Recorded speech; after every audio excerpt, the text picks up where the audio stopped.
A stock market crash, or a small correction, or a buy the dip opportunity. On Monday, the stock markets opened in extreme red.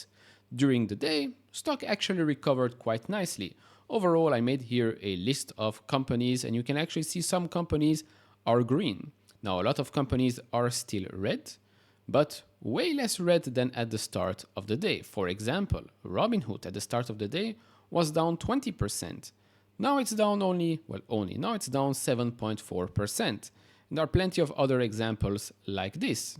So, again, could be an overreaction. Now, what exactly has happened, right? Could this happen again? Is this a one-time thing? Should I panic? Should I have sold? Should I have bought something? Let's discuss all of that in this video. Like, subscribe, do all of that. Would really appreciate it. And thank you to all the new members of the channel. I really appreciate all the support. If you want to support me even further, do check out the link down in the description and in the pinned comment with the top 10 best stocks to buy now, or go to fool.com/couchinvestor. Thank you very much. So to simplify things, I wrote down a couple of points. So the Bank of Japan is tightening its monetary policy after years of ultra-loose conditions. This has led to a strengthening of the Japanese yen. So apologies to everyone that was planning on visiting Japan. Your trip just became a little bit more expensive.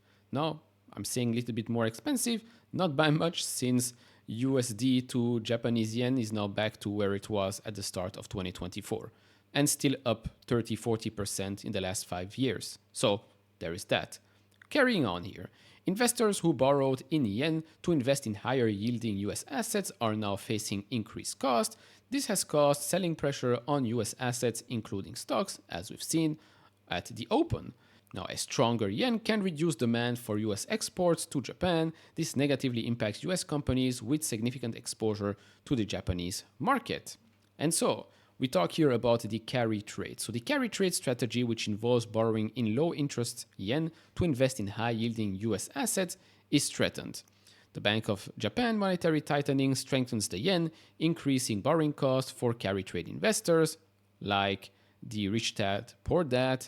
He does that a lot. Probably today was not the best day, but okay. To reduce losses, these investors may sell US assets, putting down pressure for the US stock market. Now, some people will say, okay, but we still think you have to cut rates in the United States ASAP. Some other folks are saying, actually, doing so right now is counterproductive. Why is that? Well, a potential Fed rate cut could exacerbate the issue. Lower US interest rates would decrease the yield differential between US and Japanese assets. This would further discourage carry trade activity and potentially intensify selling pressure on US stocks. Now, whether you think the Fed needs to have an emergency meeting right now, by the way, apparently the probability of that happening is over 50%. Whether that will happen or not, or whether this report is true, remains to be seen. The next meeting is in September. I fully expect the Fed to cut rates by then, or at that meeting. How much? Minimum 50 basis points. Could be 75, but let's wait and see. But my sentiment is still the same. Of course, the Japan thing added a little bit, but overall, I still think the Fed was late previously when they needed to increase rates. They were late, and now they're late again in cutting rates. Yeah, I've seen plenty of comments of people saying, oh, but the stock market is up a lot, everything is overvalued. No, that's not true. Just because an index is up a lot does not mean that all the companies there are overvalued. Plenty of companies are not up that much. Plenty of companies are still growing earnings, printing money, free cash flow goes up. So no, just because you're seeing a specific number of an index of a market that is up a lot this year does not make it overvalued. So if you're commenting, oh, this and that is overvalued, please show me in detail why these things are overvalued. Because I don't think a lot of companies are overvalued. Are they expensive for some? Yes, as always, even if we have a 20% correction, people will still say, oh, it's expensive. You look at the ticker symbol, you have to look at the actual business. Anyways, you can make a lot of money right now if you've been buying or trading the VIX, the volatility index. As you can see, it's up the last 10 days or so, it's up by 100%. But as you can see, during the day, it went up quite a lot, up to 65, and now we're back to 33.5. Again, was this the bottom on Monday? I don't know. Lots of things can happen in the coming days and in the coming weeks, conflicts, elections, macro, you name it. But this is definitely something interesting to see. And so, as I've been saying the past videos, the market will do what the market will do. If you have the opportunity to buy more shares of a certain company, but at a better price, why would you complain? Unless, of course, the company's financials are deteriorating, then of course you should not be buying, right? If a company is having a phase of restructuring, for example, I take the example of Intel, which is, by the way, my next video, a little update with a lot of new information. But Intel, for example, took a huge hit.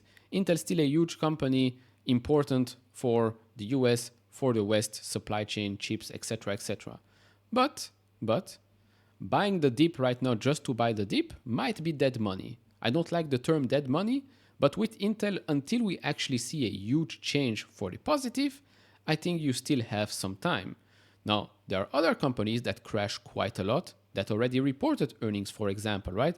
Alphabet, Amazon, who else reported? PayPal, for example. Lots of other good companies that reported good earnings, their stock have gone down. Is it their fault? No, it's the stock market. Yes, it's true that some of them have seen their stock go up quite a lot. Robinhood is yet to report earnings. I think they'll do quite well. Stock was down 20% today. Does that make sense? No, they actually make more money during volatility periods. So during volatile periods. So again, sometimes the market doesn't make much sense. Yes, sometimes things are extremely expensive and keep going up. Sometimes things are very, very cheap and keep going down. Why is that? Well, because in the short term, a lot of things can happen that don't make sense. In the long run, if the company continues to perform well and execute and the financials are going up, then the stock will reflect that. That's it. Continue to add to good companies that you have high convictions in, not just because the stock is down a lot, but because you think that the company reported great figures, great numbers, financials look good, guidance look good as well, despite recessionary fears. Take all of that into consideration and then make your choice. Me specifically, I've added to my top holdings, which is Tesla, Amazon, now PayPal as well, and a little bit of Mercado Libre. Of course, since we're still in earnings season, some companies may report great earnings, but since the market has negative momentum, then the stock might not react accordingly. On the flip side, if suddenly we have 2 green days and the company reports good earnings, it can go up 10-15% even on mediocre, let's say, results. So you have to take all of that into consideration. If you like to trade, of course, these types of days are great for you. Options, great for you as well. If you're not a trader and investor, dollar cost average, you'll sleep very, very well at night. You're going to ask me, what about Nvidia? What about this? Yes, I think, like I said in my yesterday video, Nvidia crash, etc., etc. Headlines. Great opportunity for long-term investors, even though Nvidia has yet to report their quarterly figures. That will happen August 28. Those of you that bought under $100, I think it was a good buy the dip opportunity because I do still think that the backlog is quite big. So even if there is a small delay right now, they're still very, very profitable and I do expect them to still grow quite nicely. So that's about it for this video. If you enjoy this type of videos, leave it a thumbs up, subscribe if you have not, and I'll see you all in the next one. Bye-bye.